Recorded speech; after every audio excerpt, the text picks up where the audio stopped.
Let's head over to Las Vegas then, where LSU squares off with USC, two teams with brand new defensive coordinators because their defenses stunk and let down their Heisman winning quarterbacks.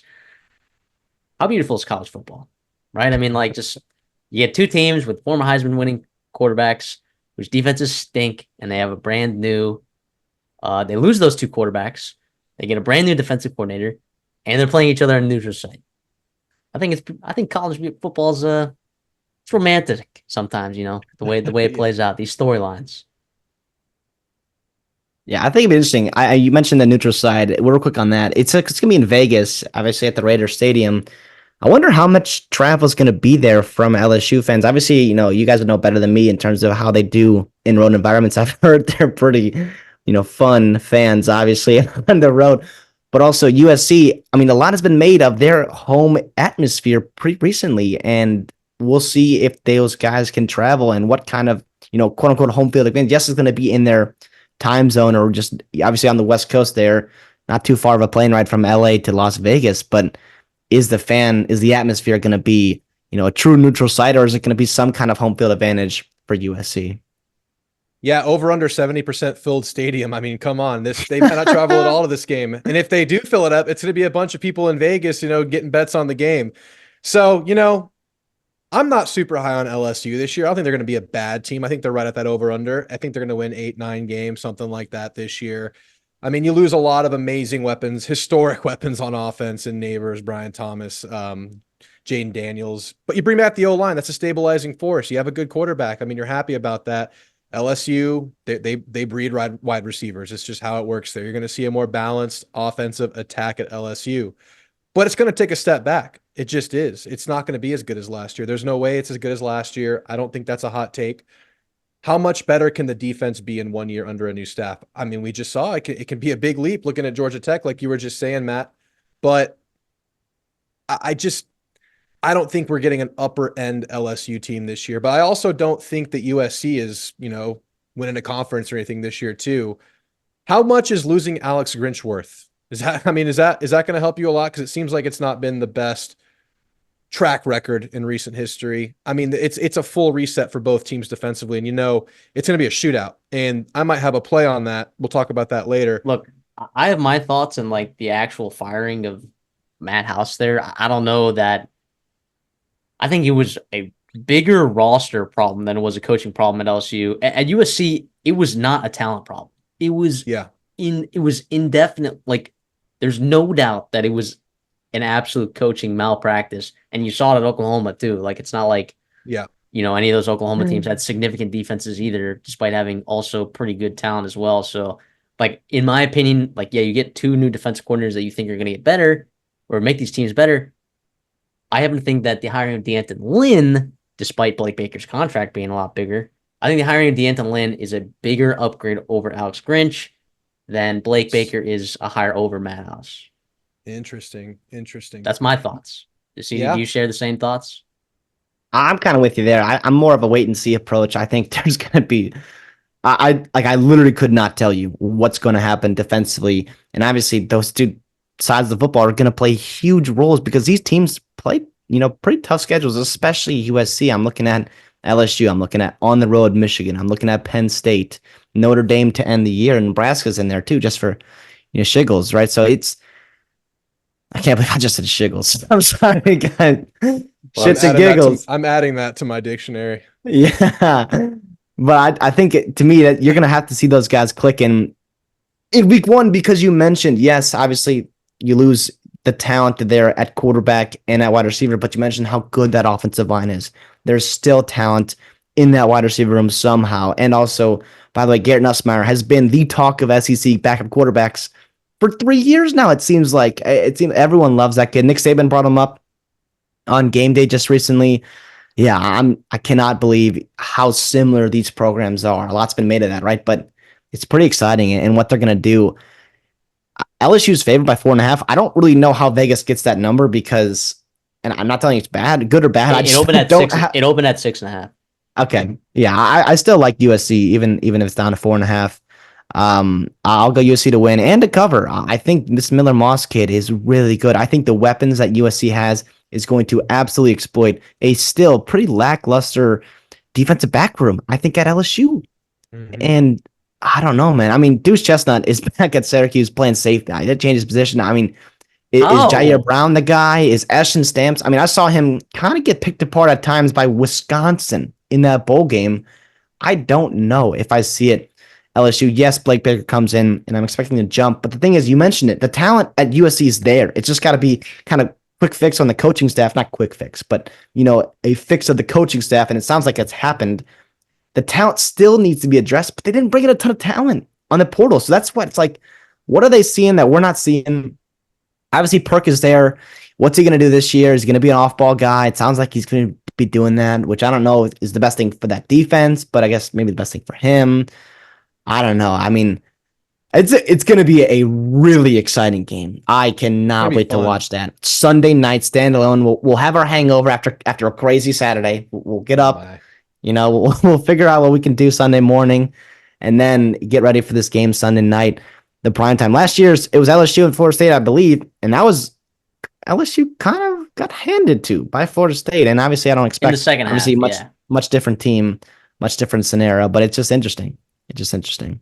Has LSU found a second defensive tackle, or do they have a defensive tackle rotation? I mean, It- what's going on It's not inside looking there, like Mason Smith and Makai Wingo. I'll tell you that. man? And they had Jefferson too. Yeah, ooh, gone. Who I know wasn't great, but he was still there and he was an NFL body. Don McKinley, I want to see him play. I don't know if he's gonna. He will. It sounds like there's Yes. optimism in week one. Oh man, but But like, Jalen Lee is nothing special. Gio Paez was, yeah, an Big Ten defender in the interior there. That's a great point you bring up there, Drew. I don't see it, but again, like they didn't go after a ton of transfers, or maybe they didn't. They did, but they they, didn't they land them. missed. They They didn't hit him. missed. Brian Kelly said that they Oh yeah, they tried. didn't want to pay. They didn't want to They didn't want pay. to We're pay, not into paying players. and they're not into paying apparently, which I Yeah. mean we know that's not entirely true. But isn't that why he went to LSU, right? So he could have more resources. I don't know. That was what I heard. I But mean, Marcus anyways, Freeman's recruiting pretty well, but yeah, exactly. Give me USC to win and cover. I think these are two very similar teams. I'll take the points. Also, USC's offensive line, we've talked about it in the preseason, CD. It's good. It is really good. Like I think this team is going to be able to run the ball more effectively than they were able to last year. And a lot of that was game script. Like they couldn't run the ball, right? Because they're trying to score points. And you have Caleb Williams, right? Why would you take the ball out of his hands too? I think Miller Moss is good. I think his receivers are good.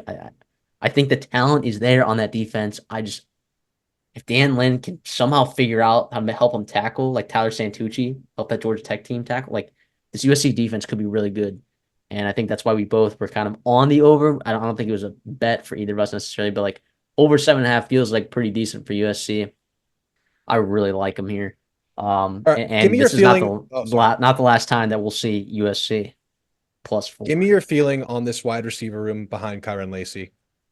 Oh, and LSU. So CJ Daniels is good, right? Like we know what we saw at Liberty, right? And wide receiver, I feel like Yeah. from the lower levels, transferring to Power Five has a lot higher success rate than other positions transferring over from G5 to P5, right? I mean, we Sure. see like Trey Harris transfer to Ole Miss be awesome. We've seen Jamari Thrash transfer from Georgia State to Louisville, and he was awesome. Like there's been plenty of examples of lower level guys transfer up to Power Five and be very successful. I would say Chris Hilton. Is he battling injuries right now? I don't know. I don't know what that's looking like. I think it was looking like he was going to play, but I'm not sure. But then after that, Xavier Thomas from Mississippi State is a good football player. Um, I don't know if he's going to play in the slot or if that's going to be Aaron Anderson, the former 5-star from Alabama. Like the Mhm. talent is there in the receiver room. Yeah. It just a lot of unproven stuff. I think CJ Daniels is proven. I think Kyron Lacey, we've seen enough. I think those top two guys are really good. I think Chris Hilton, you've kind of just been waiting on, right? Is Yep. Sheldon Sampson ready? I don't know. I don't know that listen, he is. I'll give you another kid from that 2023 class, Kyle Parker. He ran 10-8, 10-8, 900. Sounds like when Hilton went down, he kind of stepped in to that starting role, and he could be a difference maker down the football field for them. Garrett Nussmeyer's a gunslinger, right? He loves to push the ball down the field. But yeah, obviously with Hilton out, I think there are question marks about consistency because he had his consistency problem. So what does that say about the guys below him, right? Drew, give us your picks. Man, this is coming out of the wire for me. It's going to be a shootout. And if we're going shootout, high scoring affair, I'm going Lincoln Riley. We have agreement on this one. Wow, a lock. So you're taking USC to win and cover. Yes, I am. All Yep. right. That came down to the last one where y'all talked me into it. I was leaning it, but I was going to go with the All offensive right. line of LSU to stabilize. No, give me you confirmed it when you told me you showed me your confidence in the USC offensive line. I'm going USC winning, covering. Give it to me. Can I Yeah. ask you guys real quick? So a lot has been made of that green dot, right? The helmet communicator for the quarterbacks and linebackers. Does that help a new defense in the Defense. defensive scheme? Does it help those guys? Because we saw Mason Cobb struggled last year for USC. Like, do you think that's going to be an advantage for, I guess, both of these teams, obviously, but for them trying to implement their scheme in week 1, week 2, week 3 in September? I think it in general actually gives an advantage to a defense. One, I think we saw like I don't think Haynes can go like this. Like I think all you gotta do is just turn up the gain in the microphones in the helmet that allow people to hear, even if the stadium's really loud. But I think in general, I think it helps the defense better because Nick Saban defenses were awesome at this, right? Like if the offense audible to get a good look, right? No, having linebackers that were there ready to know exactly what to switch into and give a different look at the last second was kind of a big deal. I think now obviously the the the helmet communications don't go all the way down to play clock 0, right? Like I think it's like cuts off at like 15 seconds or something like that. But I think just giving that extra boost, that extra look to your linebackers, just giving yourself a chance to get set up because as as bad as it is for an offense to not get set up, like it's 10 times worse if your defense is in the wrong position. It's 10 times worse if you're off than if your offense is in the wrong position, right? So I'm a firm believer that it actually helps the defenses better. And I will be testing this theory by maybe taking some unders on some of these plays later. So, but that's my thoughts. So do you have similar thoughts on that, Drew, or do you think it's kind Yeah. of a wash? Well, I think in this game it's a wash because I think it's gonna obviously disproportionately help teams that are in new playbooks and new schemes. I think it's Mm-hmm. obviously going to help those the most. And you're looking at that on both defenses here. I think it's a wash in this game, but I think it'll help catch some teams up, catch that communication up, increase that processing speed in the new system for some teams. It's going to help A&M a lot. So yeah, I think it's a wash in this game, but I think it's going to help a lot of teams in similar scenarios.